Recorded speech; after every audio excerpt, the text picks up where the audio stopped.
Hello AQR students. We're finishing up student activity sheet 2 here. What makes money work for you? And you can see that on number 5 on this student activity sheet 2, it says use your graphing calculator to graph both functions and describe your axes and scaling and sketch your graphs. So clearly not everyone I have a graphing calculator, but you guys don't have a graphing calculator because we're not at school. So we're going to have to find another way to do this.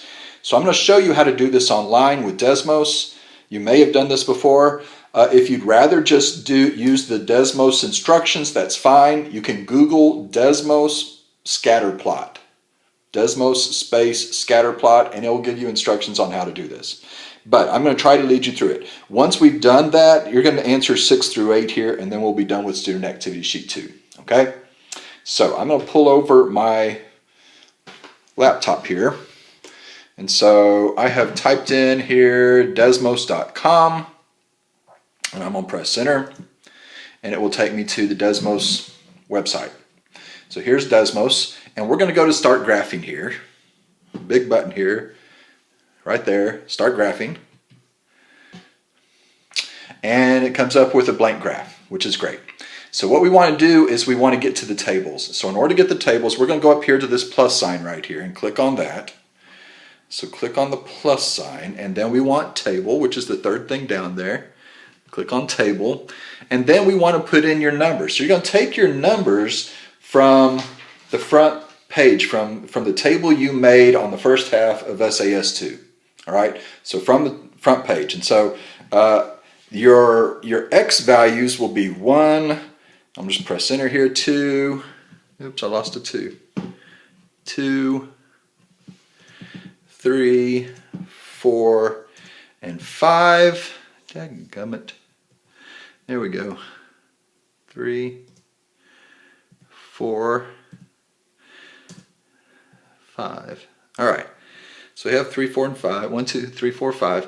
And I know it starts at $500.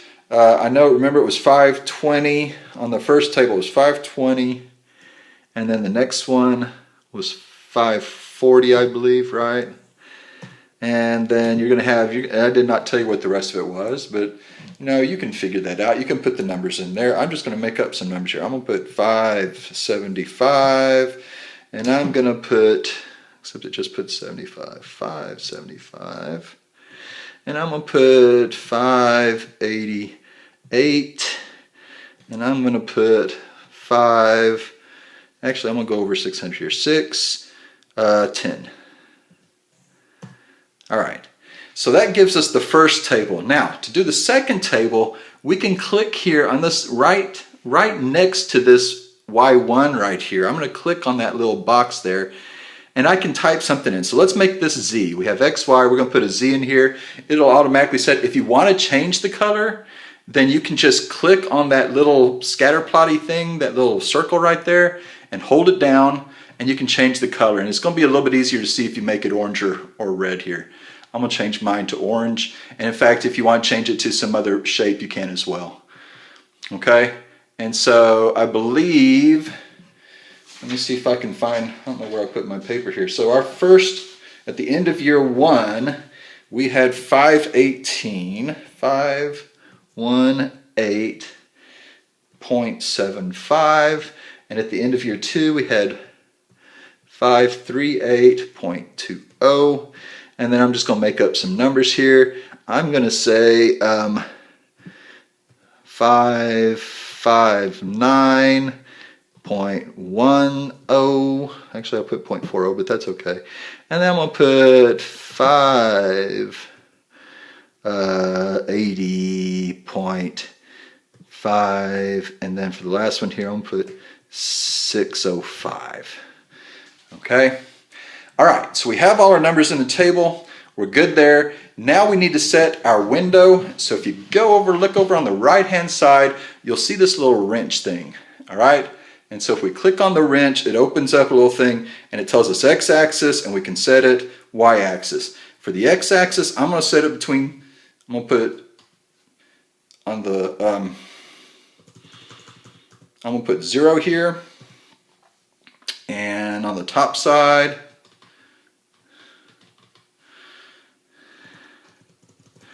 I'm going to put 6. I know I only need to go up to 5, but I'm going to put 6. That gives me a little extra room. When I tried it with 5 and it doesn't work so well. And then I know my lowest value here is 500. That's the money we started with. And then it's going to go, we need to go somewhere up over 600, right? So whatever your biggest number is over here, make sure that your y-axis goes above that. So I'm going to put about 620 here. That should be fine.